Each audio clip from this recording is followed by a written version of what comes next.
हमने जो कविता पढ़ी है, जीवन नहीं मरा करता। पहले वीडियो में हमने देखा कुछ जो हम हार जाते तब हमें जीवन खत्म होता है क्या? नहीं होता है। और हम जो बचपन में खेलते हैं तब हमारे खिलौने भी टूट जाते हैं, इसके कारण हमारा बचपन कभी कम होता है क्या? नहीं होता है। तो हमें और भी नए खिलौने मिल जाते हैं। ऐसे जीवन में हमें जो दुख हमें नहीं करना चाहिए, और कभी हार जाने के बाद हमें कभी ऐसा नहीं समझना चाहिए कि जीवन अभी ख़त्म हुआ है। हमें आगे चल के और आगे बढ़कर हमें काम करना चाहिए। तो हमने पहले वीडियो में पढ़ा है, तो अब यहाँ पे हम और पढ़ेंगे, इस कविता को आगे देखेंगे। ठीक है, तो देखो यहाँ पे मैं आपको कविता पढ़ के इसका अर्थ बताऊंगा। कितनी बार गगरिया फूटी, शिकन न पर आई पनघट पर। कितनी बार किश्तियाँ डूबी, चहल पहल हुई है तट पर। अब देखो, कितनी बार गगरिया फूटी, शिकन पर आई पनघट पर। देखो यहाँ पे जो पनघट यानी क्या? वो स्थान जहाँ लोग पानी भरते, वहाँ पे देखो यहाँ पे आपको औरत दिखाई दे रही है, पानी भर रही है। ये जो पनघट है, यहाँ पे बहुत सारी गगरियाँ फूट जाती है पानी भरते समय। तो यहाँ का पनघट कभी उदास होता है क्या? कभी रोता है, शोक मनाता है क्या?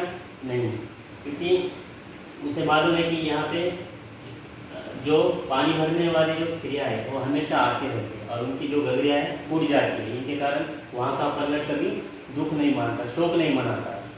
तो ऐसे यहाँ पे बताया गया है कि शिकन यानी चिंता न पर आई पनघट पर, यानी शिकन पर आई पनघट पर।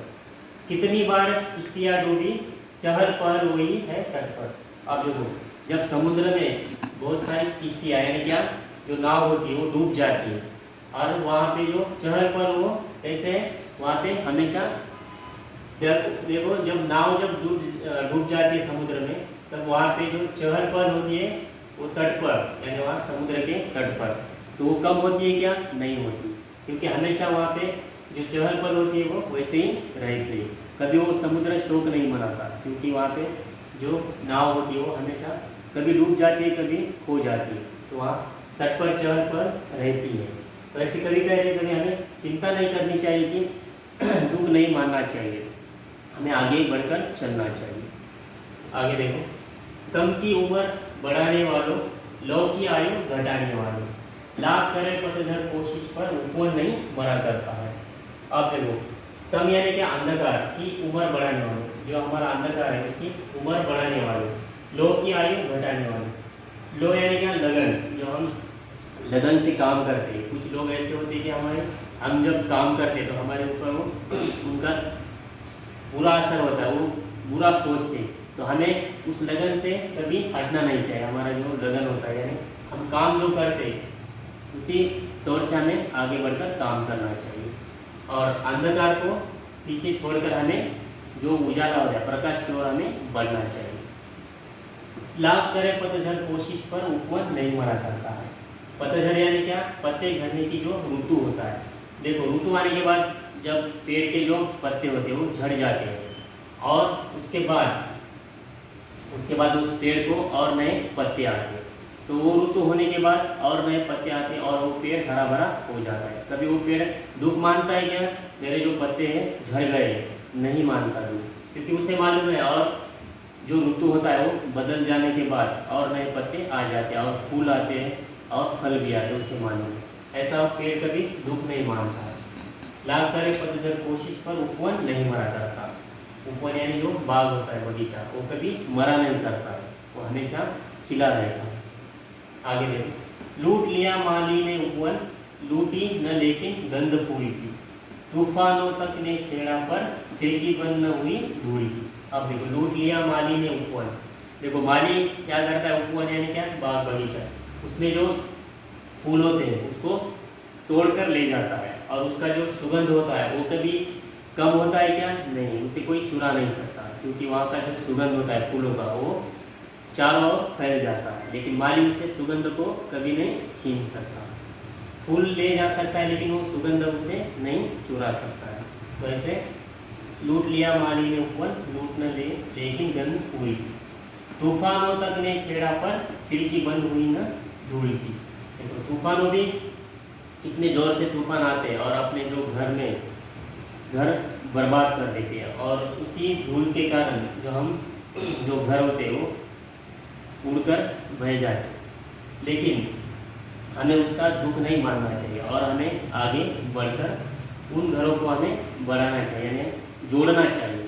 तो ऐसे तूफान आते ही रहते हैं हमारे जीवन में, हमें उन तूफानों का सामना करना चाहिए।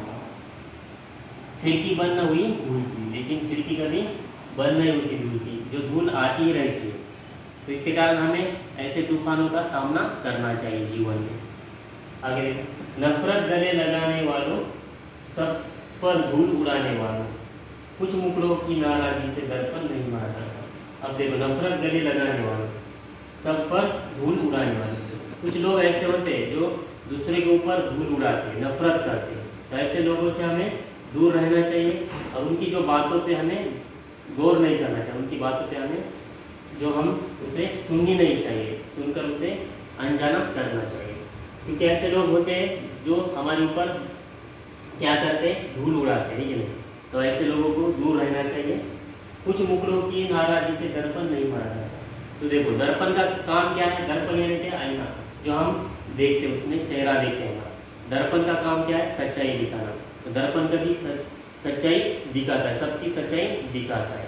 तो ऐसे कुछ मुकड़े होते हैं जो नाराजगी से दर्पण कभी मरा नहीं करता। ऐसे भी चेहरे होते हैं जो दर्पण के सामने आते हैं नाराज। तो ऐसे नाराज चेहरे को दर्पण कभी क्रोध होता है क्या? नहीं। उसे कभी दुख होता है क्या? नहीं। उसका काम ही है सच्चाई दिखाना। ऐसे जीवन में हमें जो तूफान आते हैं, सुख दुख आते हैं, हमें इसे सामना करना चाहिए। इस कविता में यही बताया है कि हार जाने के बाद हमें आगे चलकर उसी हार को हमें जीत कर मुकाबला करना चाहिए, फिर हमें जीत हासिल हो सकती है। ठीक है बच्चों, तो इस पर मैं स्वाध्याय आपको अगले वीडियो में दे दूंगा। इस कविता को एक बार फिर से पढ़िए, ठीक है? ओके।